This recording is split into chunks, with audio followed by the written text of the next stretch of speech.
आज के इस वीडियो में हमें 18 के पाठ है जिसका नाम भारतीय वैज्ञानिक जीवन परिचय एवं उपलब्धियां है। इस पाठ के महत्वपूर्ण बिंदुओं को समझेंगे। पाठ के अंत में जो महत्वपूर्ण बिंदु दिए गए हैं इसमें कुल 12 पॉइंट अपनी पाठ्य पुस्तक में है और चूंकि इस पाठ से एक प्रश्न 2 नंबर का पूछा जाना है और एक प्रश्न इसमें से 4 नंबर का पूछा जाना है, यानी कि कुल 6 नंबर का ये अपने बोर्ड परीक्षा में पूछा जाएगा। तो हमें जो छोटा 2 नंबर का जो प्रश्न होगा वो 1+1 के रूप में आएगा। तो एक एक नंबर के 2 प्रश्न इसमें होंगे और जो अपना बोर्ड का पेपर होगा उसमें हमें छोटे प्रश्न उसी के अनुसार तैयार करने हैं इस पाठ में से। तो यहाँ जो महत्वपूर्ण प्रश्न जो बिंदु जो दिए गए हैं ये जो अपन पढ़ने वाले हैं, ये इनमें से 1 नंबर का छोटा क्वेश्चन एक नंबर के यानी कि 2 नंबर का छोटा प्रश्न इसमें से आ सकता है, इसलिए हम इसको पढ़ रहे हैं, समझ रहे हैं। तो चलिए शुरुआत करते हैं। पहला क्वेश्चन है, पहला जो प्रश्न है वो चरक नाम के एक वैज्ञानिक के बारे में है, ठीक है, जो कि एक चिकित्सक हुए हैं, आचार्य हुए हैं। तो चरक आयुर्वेद के महान आचार्य थे।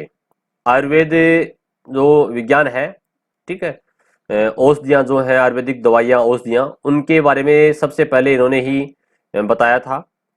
तो ये आयुर्वेद के महान आचार्य थे, चिकित्सक थे।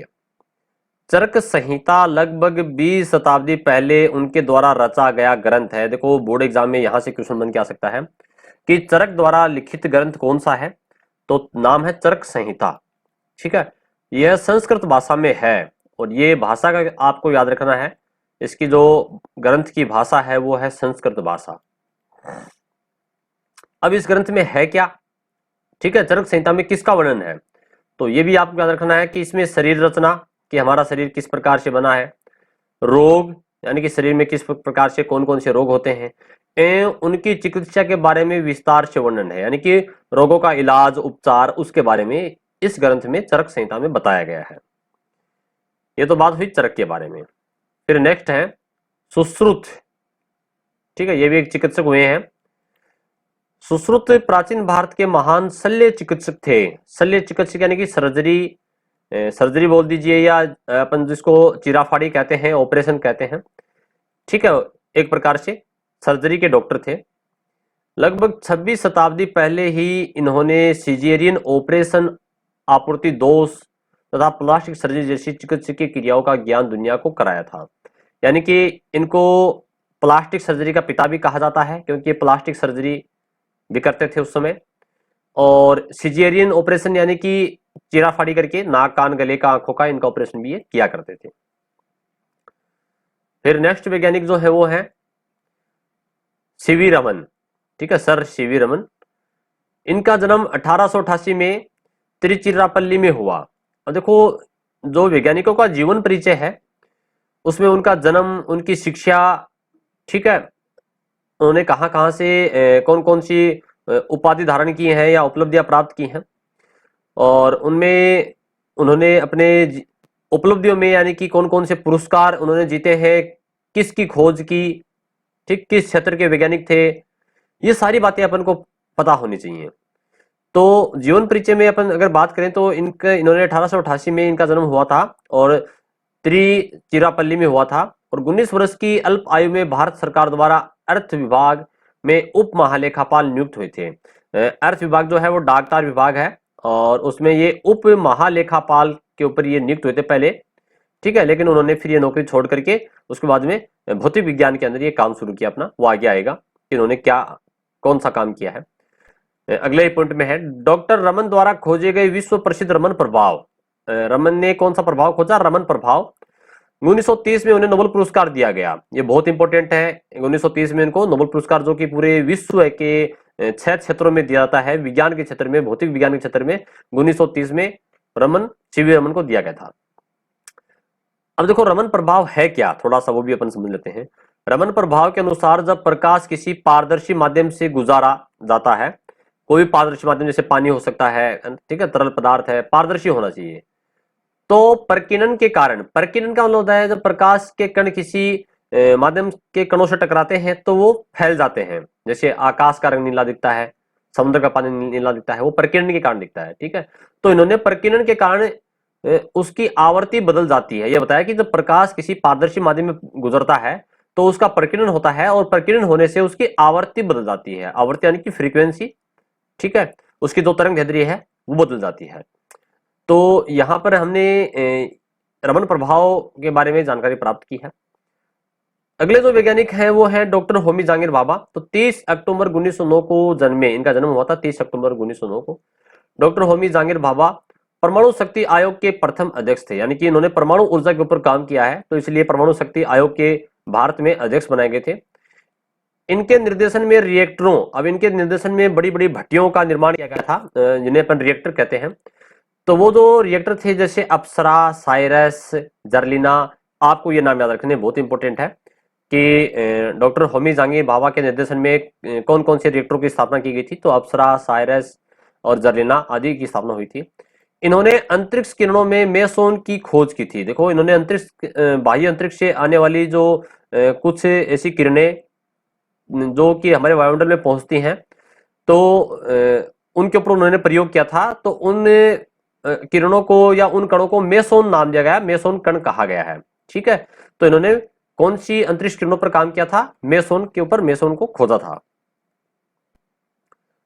अगले जो वैज्ञानिक हैं वो अपन पढ़ेंगे यहाँ पर एपीजे अब्दुल कलाम के बारे में। डॉक्टर एपीजे अब्दुल कलाम ने इसरो व डीआरडीओ में कार्य करते हुए देश के अंतरिक्ष एवं रक्षा क्षेत्र को अंतर्राष्ट्रीय पहचान दी। देखो, इन्होंने एक तो इसरो, इसरो क्या है?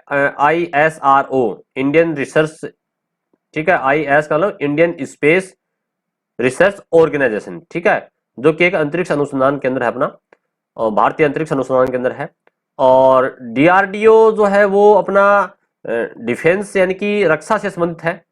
ठीक, तो इसरो जो है वो तो संबंधित है अंतरिक्ष से, और डीआरडीओ है वो अपने रक्षा क्षेत्र से। तो इन दोनों के अंदर इन्होंने काफी काम किया, और इनके द्वारा जो मिसाइल बनाई गई हैं वो नाम आपको याद रखने हैं। एक तो पृथ्वी, एक नाग, त्रिशूल, आकाश व अग्नि आदि मिसाइलें उनके नेतृत्व में ही विकसित की गई थी। अब ये इन्होंने इतनी मिसाइलें बनाई हैं, इसलिए अब्दुल कलाम को मिसाइल मैन के नाम से भी जाना जाता है। और अब्दुल कलाम ने और क्या काम किया है? डॉक्टर कलाम के नेतृत्व में 1998 में पोखरण में परमाणु विस्फोट का सफल परीक्षण किया गया। देखो, पोखरण राजस्थान के अपने जैसलमेर जिले में, ठीक है, वहां स्थित है। और वहां पर इन्होंने परमाणु विस्फोट का टेस्ट किया था, परीक्षण किया था, जांच की थी कि परमाणु जो है किस प्रकार से परमाणु जो अपना कार्य करता है। 1997 में उन्हें भारत रत्न से सम्मानित किया गया। देखो, ये पुरस्कार भी आपको याद रखने हैं कि किन किन वैज्ञानिक को कौन कौन से पुरस्कार दिए गए हैं। तो भारत रत्न जो है वो पुरस्कार उनको मिला है। और 8वें पॉइंट में है, डॉक्टर कलाम 2002 में भारत के सर्वोच्च संवैधानिक पद राष्ट्रपति के लिए निर्वाचित हुए थे। यानी कि ये 2002 से 2007 तक 5 साल तक हमारे भारत के राष्ट्रपति भी रहे हैं। अगले वैज्ञानिक हैं डॉक्टर मेघनाथ शाह है। ठीक है, तो डॉक्टर मेघनाथ शाह जो, देखो, अपनी पाठ्य पुस्तक के अंदर 8 वैज्ञानिक हैं, उनमें ये मेघनाथ शाह का कहीं जिक्र नहीं है, परंतु यहाँ महत्वपूर्ण बिंदुओं में इनका जिक्र है, तो हमको ये पढ़ना जरूरी है। ठीक, तो मेघनाथ शाह भौतिकी वैज्ञानिक थे, यानी कि भौतिक विज्ञान के अंदर इन्होंने काम किया। इन्होंने अपने कार्य में खगोलीय विज्ञान को प्रमुख आधार बनाया, खगोलीय यानी कि अंतरिक्ष से संबंधित। डॉक्टर शाह के अनुसार उच्च ताप तत्वों के आयनीकरण से वायुमंडल में तापमान का वितरण होता है।